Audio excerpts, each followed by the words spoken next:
A chuva fina tamborilava contra as vidraças do café Aquarela, um refúgio de luz âmbar em meio ao cinza úmido de São Paulo. Era 00:30. O aroma de grãos torrados e canela pairava no ar, misturando-se ao som suave de um jazz que parecia flutuar entre as mesas de madeira escura. Arthur estava sentado ao fundo, com um caderno de couro aberto e uma caneta que repousava imóvel entre seus dedos. Ele buscava uma frase, uma única linha que desse sentido ao capítulo final de sua nova história. Mas as palavras pareciam brincar de esconde-esconde sob a luz baixa do abajur.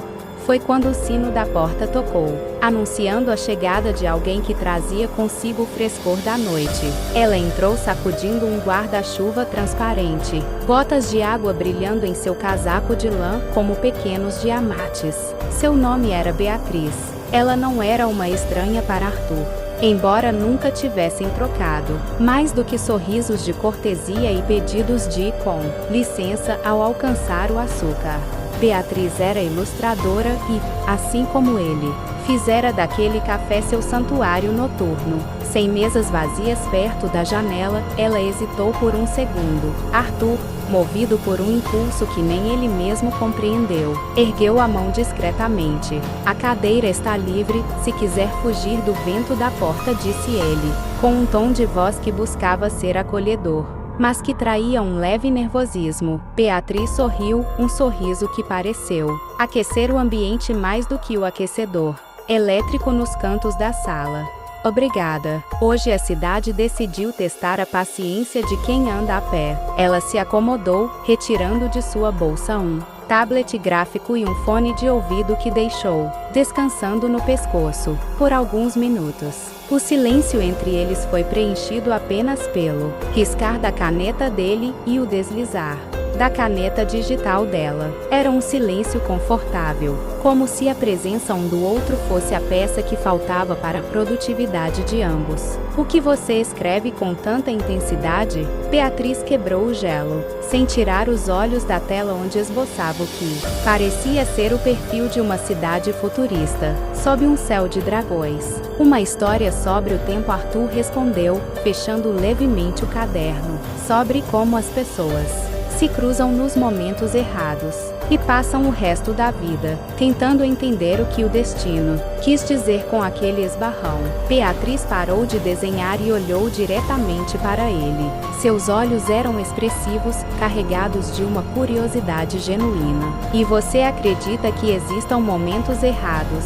Ou será que o erro é nossa incapacidade de perceber que aquele era, justamente, o único momento possível? Arthur sorriu de lado. A conversa fluiu então como um rio que finalmente encontra seu curso. Falaram sobre arte, sobre a solidão produtiva da madrugada, e sobre como São Paulo se transformava quando a maioria das pessoas dormia. Descobriram que ambos preferiam o som do vinil ao digital e que compartilhavam uma admiração quase religiosa por narrativas que misturavam o cotidiano com o fantástico. O tempo, esse mesmo tema que Arthur tentava dominar no papel, tornou-se irrelevante. As horas passaram como minutos. O garçom, já acostumado com os dois notívagos da casa, serviu-lhes novas xícaras de café sem que precisassem pedir.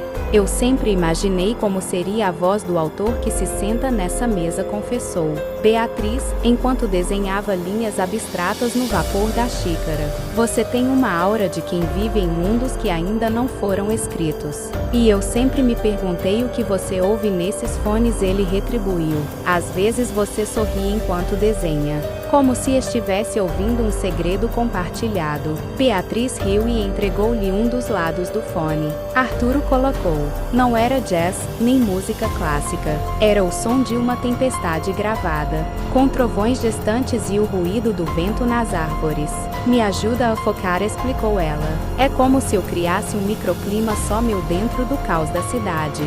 Arthur sentiu uma conexão estranha e poderosa. Ali, no meio de uma metrópole de milhões de pessoas, sob o teto de um café de bairro. Ele sentia que tinha encontrado alguém que falava sua língua silenciosa. Ele pegou seu caderno e, em uma página em branco, escreveu uma única frase e deslizou o papel para ela. Algumas noites não são feitas para dormir, mas para acordar para o que está na nossa frente.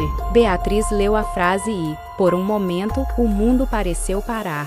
Ela pegou a caneta dele e, logo abaixo, desenhou um pequeno esboço, 2 pássaros pousados no mesmo fio de luz, sob uma lua crescente. Acho que sua história de tempo encontrou um novo rumo, disse ela suavemente. Quando o relógio da parede marcou 3 da manhã, o dono do café começou a recolher as cadeiras externas. Era hora de partir.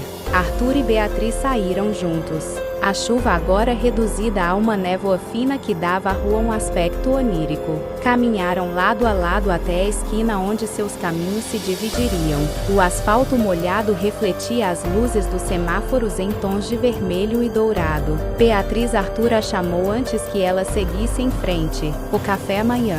À mesma hora, ela parou, olhou para trás, e o brilho em seus olhos era mais intenso do que qualquer luz de neon da Avenida Paulista. Amanhã o café é por minha conta, Arthur. Afinal, você me deu o melhor final de capítulo que eu poderia imaginar. Ela se afastou, desaparecendo na penumbra da calçada. Mas o som de seus passos ecoou no coração de Arthur por muito tempo. Ele voltou para casa caminhando devagar, sentindo que a noite não era mais apenas um período de escuridão, mas um convite. Ao chegar, ele abriu o caderno. A página com o desenho dos pássaros agora era o início de algo muito maior do que um livro. Era o início de uma vida que começava, finalmente, a fazer sentido. A cidade rugia ao longe, mas ali, no silêncio do seu quarto, Arthur escreveu a primeira linha do novo capítulo. Existem encontros que não são acidentes. São destinos que cansaram de esperar.